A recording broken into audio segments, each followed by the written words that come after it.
entendi sapatão tardiamente. Eu fui me entender enquanto mulher lésbica, eu já tinha 27 para 28 anos. E é muito doido, porque não é que eu percebia algo em mim e eu reprimia, sabe? Que, tipo, não, eu nem percebia essa possibilidade. Tem uma frase, né, que falam que a gente não pode desejar ser ou sonhar, enfim, algo que a gente nunca viu. E era isso, só que pior, porque eu sabia que existiam mulheres lésbicas, só que toda a referência que eu tinha, que eu tive ao longo da minha vida, era muito negativa. Eu cresci ali nos anos 90, 2000, venho de uma educação, tanto em casa quanto na escola que eu fiquei a maior parte da minha vida, muito conservadora. Não ser heterossexual, principalmente ser lésbica, né? Porque aí você também cria uma outra camada de preconceito, né? Que é, você junta ali a homofobia junto com o machismo, né? E, tipo, vira essa lesbofobia, que é uma coisa, assim, muito fundamental na nossa criação na sociedade, né? Principalmente na época em que eu fui educada. Então, as referências que eu tinha em casa, na escola, na TV, gente, na TV, não tinha referência. E quando tinha, era isso, uma novela matava um casal de mulheres queimadas num shopping, porque não podia ter duas mulheres juntas, a rejeição do público era imensa, era o que diziam.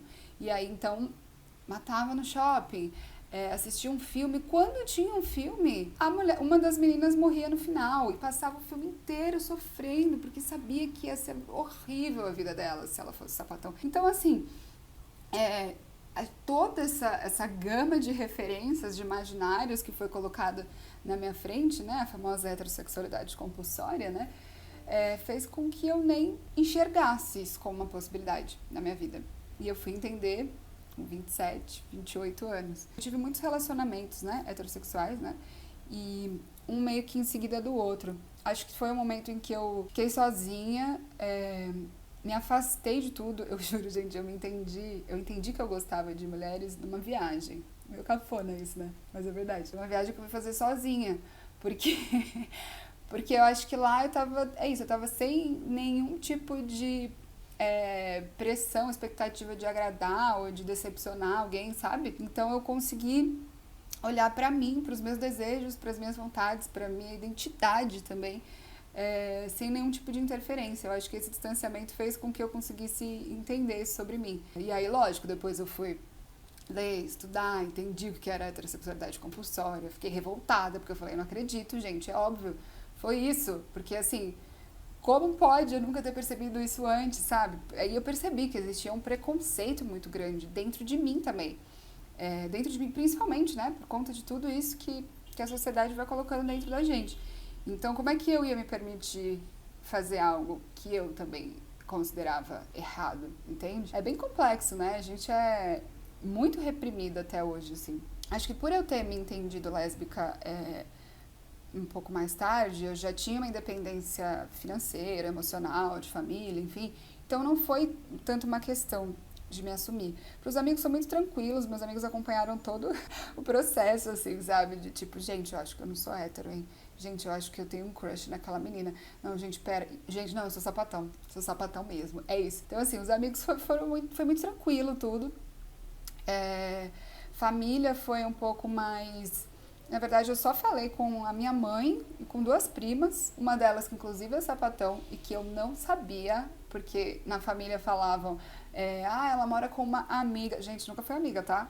Nunca foi. Era a mulher dela, tudo bom? Enfim, esse tipo de coisa. E foi isso, eu falei com pessoas que eu, que eu queria conversar, ou que é isso, tinha uma abertura maior. Eu acho que o resto das redes sociais disseminaram a informação por mim, assim. Eu não achei que eu deveria me assumir ou sair do armário. Tipo, pensei, gente, eu não fiz isso quando eu era hétero, agora eu também não vou fazer. Mas eu entendo que isso só aconteceu comigo porque eu tava já numa outra fase da vida, né? Acho que é muito mais complexo você sair do armário, ainda mais se você tiver numa família conservadora e se você tem uma dependência com essa família, né? Então eu acho que é isso, sair do armário você tem que sair se você quiser, quando você quiser e nos ambientes que você quiser. Essa pressão acho que não deve existir, sabe? Eu venho mais da área do teatro, né? Acho que eu venho, o audiovisual, os trabalhos que eu faço, eles ainda são mais independentes, são autorais, então eu não cheguei a sentir essa pressão ainda. E eu acho que no mercado ali do teatro, isso não é muito uma questão, né? Eu acho que a comunidade LGBTQIA+, está muito presente, mas isso não quer dizer que a gente esteja sendo representada. E quando a gente é representada por tendo na direção, na dramaturgia, também outras pessoas da comunidade. Então, por exemplo, peças que falem sobre o universo sapatão sendo escritas, dirigidas por sapatonas. Hoje a gente tem um pouquinho mais, mas isso é muito raro ainda, né? Eu acho que isso, e aí tanto no universo do teatro, quanto e principalmente no universo audiovisual, eu gostaria de ver pessoas LGBT+, em cargos grandes, cargos criativos e de poder. Então eu gostaria de ver sapatonas na direção, sapatonas chefiando sala de roteiro, fazendo produção executiva, e não só sapatonas, né? Tô falando aqui do meu universo nesse momento, mas eu gostaria de ver sapatonas, bissexuais, pansexuais, transexuais, travestis nesses cargos. Eu acho que isso que a indústria, principalmente de audiovisual, precisa para que a gente consiga ampliar os imaginários que são criados, sabe? Eu acho que eu gostaria de ver essa mudança. Eu sei que vai demorar, porque essa é uma indústria ainda predominantemente de homens brancos cis, e isso se reflete no que a gente vê, no que a gente acredita, no que a gente normaliza. E mesmo quando a gente está falando de representações nossas, dependendo de quem está ali num cargo de poder, tomando decisões, né, na direção, enfim, na chefia de uma sala de roteiro, isso influencia na imagem. Então a gente pode estar até sendo representado, mas muitas vezes de uma maneira que não contempla as nossas subjetividades, que na verdade pode ser, inclusive, uma maneira estereotipada. Pode ser, muitas vezes, inclusive, para conseguir audiência, de uma maneira fetichizante, quando a gente está falando de relações entre duas mulheres. Eu quero ver LGBTQ+, dominando a indústria audiovisual. É isso que eu quero. Eu encontrei, eu acho que pessoas dispostas a somar, a ajudar, a divulgar os projetos, sabe? Eu acho que eu não cheguei a participar de grupos, de comunidades, assim, de apoio e tudo mais, mas eu acho que a gente acabou criando uma rede de pessoas dispostas a se ajudar, sabe? Nos corres. Eu acho que, principalmente quando a gente está falando de audiovisual independente e LGBT+, a gente enfrenta muitas questões, né? Muitos desafios. Primeiro para realizar, para produzir, e depois para conseguir distribuir, para conseguir fazer com que outras pessoas saibam da existência desses projetos e assistam. Eu acho que eu encontrei pessoas muito legais, assim, desde criadoras de conteúdo que falam sobre o universo sapatão, ou bissexual, pansexual. Encontrei grupos que falam, que se encontram para discutir filmes, para discutir livros, para criar podcasts, criar, enfim, pessoas como vocês do Lesbocine, que criaram uma plataforma para divulgar a arte, e a cultura, entretenimento sáfico, sabe? Eu acho que essas pessoas juntas têm me ajudado muito a conseguir não desistir mesmo, sabe? Porque cansa muitas vezes, né? É um processo cansativo para você produzir, depois para você conseguir tentar divulgar, distribuir. Eu acho que essas pessoas, elas são muito importantes para, inclusive, fazer com que a gente insista em criar projetos que falem sobre a gente. Por isso que eu admiro vocês. Vocês são foda. Ai, quando fala de orgulho lésbico, pra mim sempre vem as que vieram antes, assim. A primeira imagem que vem são das mulheres que lutaram antes da gente, que abriram caminho pra gente estar onde a gente tá hoje. Me vem Cassandra Rios, me vem Roseli Roth, me vem Vange Leonel, Neuza das Dores. Eu acho que a gente tá aqui hoje porque muitas mulheres sapatonas vieram antes da gente e lutaram por direitos. Então, o orgulho, pra mim, ele tem muito a ver com a nossa história, sabe? A nossa história sapatão. A nossa resistência a nossa luta que vem de tempos, assim, sabe? Eu acho que o orgulho, pra mim, ele tá muito relacionado a isso. Eu produzo, eu acho que eu crio coisas, eu acho que eu tanto tenho orgulho de ser quem eu sou e de ser sapatona que eu quero falar sobre isso, eu quero criar espaços para que a gente possa criar juntas, eu quero fazer redes de contatos de sapatonas, eu quero fazer com que as nossas histórias sejam contadas no teatro, no cinema, sabe? Que sejam contadas na internet. Então, eu acho que é isso. O meu orgulho é tanto que eu quero criar, eu quero falar sobre a gente, eu quero que a gente esteja sempre presente, representada e quero relembrar aquelas que vieram antes. Eu quero sempre fazer menções históricas às que vieram antes. Eu quero, no meu espaço, no lugar que eu consigo atingir, o que eu consigo fazer na minha área de criação, eu quero também contribuir para as que vão vir depois, sabe? Eu acho que o orgulho, para mim, ele tem a ver com isso. Ele tem a ver com uma história de luta e de resistência e de prazer também que a gente tem que lembrar. Porque quando a gente está falando principalmente da letra L ali, né, da comunidade, a gente sofre muita invisibilização, a gente sofre muito apagamento, né? Então eu acho que o nosso orgulho, ele também tem a ver com sempre se fazer visível e trazer as que foram invisibilizadas para a visibilidade. E eu acho que é isso que eu entendo por orgulho, é isso que eu quero fazer em relação a isso. E eu espero que no futuro a gente seja bem visível e orgulhosa também, né? Bom, Casa e 62 Segundos são curtas-metragens que foram produzidos em 2020, né, no meio da pandemia. Foi a partir daí que eu comecei a entrar no universo audiovisual. Antes eu vinha do teatro, trabalhava com teatro. Casa, ele foi um projeto ele é um curta bem experimental. E ele falava, a ideia dele era quase uma videoarte. Ele falava sobre como dentro de relações entre mulheres, né, especificamente, a gente muitas vezes acaba reproduzindo padrões heteronormativos, né? Então, como muitas vezes tem essa coisa de querer ser uma coisa só, da posse, do controle, dessa ideia, né, das metades que se completam. Então, foram meio que esses os disparadores ali para criar esse trabalho. 62 Segundos, ele é também um curta que ele fala sobre o silenciamento da mulher. E tem também o Fora de Época, que não tá aqui, mas que eu acho que é o que mais tem a ver, assim, com a temática, o universo sapatão, e com isso que eu tô falando um pouco até agora. Fora de Época é um curta que foi gravado em 2021, também no meio da pandemia. Então a equipe éramos eu e a Laís Aranha, a Laís fazendo a co-direção e direção de fotografia, e eu ali atuando, dirigindo com ela, e também fiz o roteiro, que fala de uma mulher lésbica que é de família conservadora, que no ano de 2018, ali pré-resultado das eleições de 2018, ela entra numa crise de ansiedade, vai para uma casa no interior para se esconder e acaba descobrindo coisas sobre a família dela também.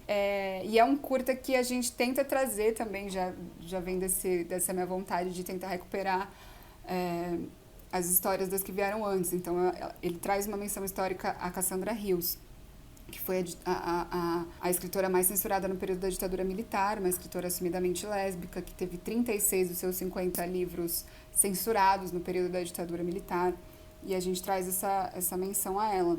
A mais difícil, eu acho que o mais difícil foi Fora de Época, porque a gente tinha essa vontade de fazer um curta mesmo, assim, fazer assim, de uma maneira menos experimental, né? Que no caso do Casa, 62 Segundos, eles foram mais experimentais, só que a gente tinha pouquíssimos recursos e a gente não tinha recursos, né, financeiros, a gente tinha equipamento e a gente tinha 2 pessoas para fazer tudo. Então eu acho que a dificuldade veio muito daí, assim mesmo, né?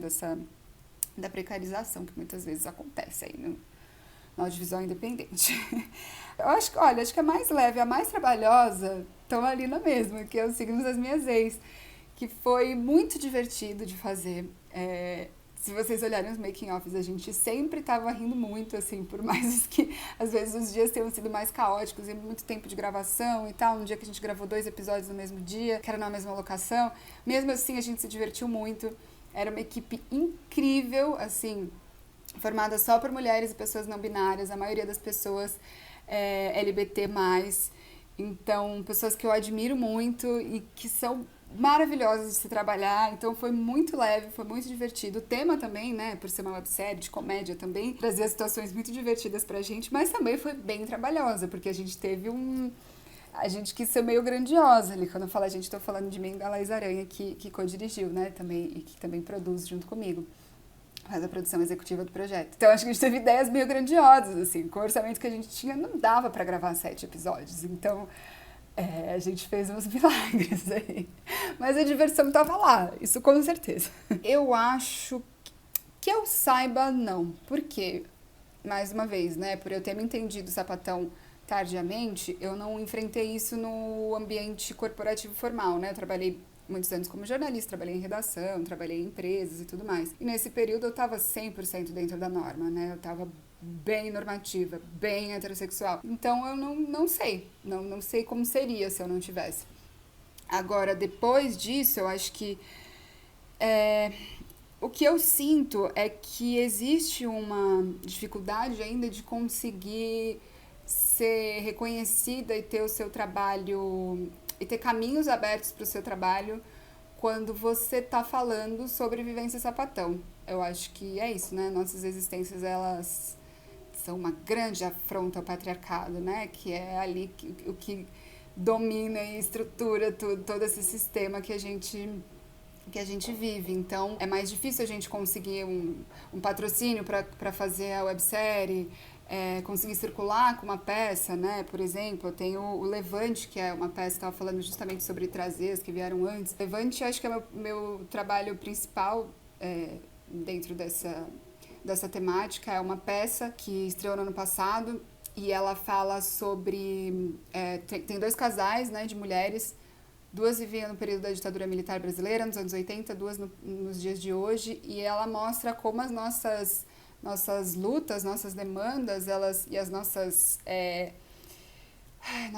tentativas de conseguir direitos ainda são muito similares, né? De lá até aqui, as nossas histórias se repetem. E ela traz muito de ações dentro da narrativa, ela traz situações e atos que foram muito importantes para a história do movimento lésbico feminista brasileiro. Então, traz a criação do boletim Xana com Xana, que foi o primeiro jornal feito por e para lésbicas no Brasil, no período da ditadura militar. Fala sobre a Operação Sapatão, que foi uma operação que aconteceu em 15 de novembro de 1983, se eu não me engano, que fala sobre... que basicamente o que acontecia é que pegavam mulheres que tinham cara de sapatão na rua, né, no período da ditadura militar, colocavam no camburão e levaram para a delegacia, levaram 200 mulheres presas nesse dia, né, foram nos bares, que eram os guetos onde as lésbicas se encontravam. Chama Levante justamente por isso, porque fala sobre o Levante no Ferros Bar. Levante no Ferros Bar, acho que todas que estão vendo conhecem, né, mas foi quando houve uma manifestação na qual mulheres lésbicas lutaram pelos seus direitos e lutaram contra a discriminação e a violência e a repressão policial que elas vinham sofrendo. E aconteceu no Ferros, que era um bar no qual as sapatonas se encontravam nos anos 60 até 80, era um dos principais lugares de encontro de mulheres lésbicas. Foi liderado pela Roseli Roth, que eu mencionei anteriormente. E a peça ela fala sobre isso, a gente estreou no ano passado. Fez uma temporada no Centro Cultural São Paulo, porque o texto foi um dos vencedores, o texto é meu, ele foi um dos vencedores de um edital de dramaturgias, e eu não consegui ainda colocar essa peça para circular. Tenho tentado com editais, tenho tentado falar com curadores, e é bem complicado. Não consegui mesmo esse ano, nos 40 anos do Levante, né, ainda não rolou. Então, será que isso tem a ver um pouco com a questão de não ter oportunidades? Provavelmente, né? Eu acho que as nossas histórias, elas não são tão desejadas, né? Para serem faladas, seja lá onde for, ainda. infelizmente. Mas a gente continua insistindo, né? Como você equilibra as responsabilidades de direção, produção e roteiro durante o processo de criação de uma websérie? E eu acho que o pior não é nem direção, produção e roteiro, eu acho que é a atuação junto desse babado. Porque no caso dos signos das minhas ex, é isso, né? Eu tava na co-direção, eu e Laís dirigíamos juntas, roteiro é meu, a produção a gente fez, a produção nossa é a produção executiva, né? Minha e da Laís, mas a gente tinha a Sara que tava fazendo a direção de produção e tava em campo, graças às deusas, porque não daria pra fazer isso junto. Então eu acho que a maior dificuldade de equilibrar dentro do set era direção e atuação. Então, e ainda mais com essa coisa das webséries, a gente ter poucas pessoas e pessoas assumindo mais de uma função para fazer rolar. Então, a gente tinha 2 diretoras, eu e a Laís. A Laís também era diretora de fotografia, então ela também estava na câmera muitas vezes. A gente tinha 1000 olhos, assim, pra tudo. Eu acho que foi, no caso da websérie, foi fundamental a presença da Sol Faganello, que é uma das atrizes e foi a preparadora de elenco, porque ela conseguia ser esse olhar externo, né, que eu não tinha quando eu tava ali atuando. Eu via depois as gravações ali na telinha pra ver se tinha rolado e tal, mas se virar, assim, que se equilibrar, nem sei se deve equilibrar. Eu acho que é no caos, é sem dormir. Foi assim que rolou. Muitos dias sem dormir, muitas emoções. Eu acho que eu não sei se eu tive muito medo. Eu tive... Não, eu tive sim. Eu tive um medo de rejeição que aconteceu. Eu acho que quando eu entendi, eu tive um medo de rejeição, principalmente familiar, assim, da minha mãe, do meu pai. Mas que aí depois logo eu entendi isso, né, também, de que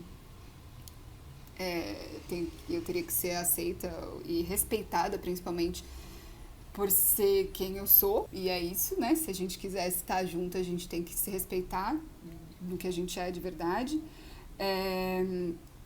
E tive medo... eu acho que eu tive um pouco de medo de não... sei, de talvez estar velha pra isso, de não conseguir... de perder contatos com as pessoas que eu tinha. Eu acho que eu diria, então, pra mim... eu acho que eu diria... segue em frente, gata. Ser sapatão é bom demais, assim. A gente luta muito, a gente enfrenta muitas questões, mas é bom demais. Tem uma frase da Cynthia Nixon, que faz a Miranda, né, de Sex and the City, que ela fala... acho que foi uma entrevista que ela deu, que ela fala... Eu já fui hétero e eu sou... Ela fala gay, né, em inglês. E eu conheço os 2 lados e eu sei que o que eu tô agora é muito melhor. Então é bem isso que eu acho que eu falaria pra mim. Vai que vai ser melhor. Acho que é isso.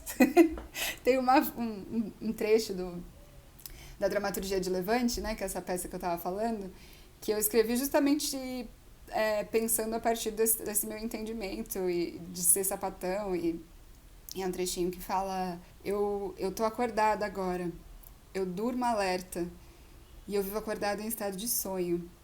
Eu tenho muito o que fazer e eu tenho pressa. Eu tenho pressa porque eu passei anos soterrada pela poeira das suas expectativas. E o tempo assim não passava. Eu tenho pressa porque quando você é por inteira, uma vida não basta pro tanto que eu tenho pra viver. E eu tenho tanto pra viver, eu tenho tanto pra ver, que não há tempo pra parar. Eu acho que é meio isso, assim, sabe? Tipo, corre, gata, você tem muita coisa pra fazer, você tem muita coisa pra viver, e vai, só vai. Acho que eu falaria isso. Sapatão é bom demais, gente. É isso.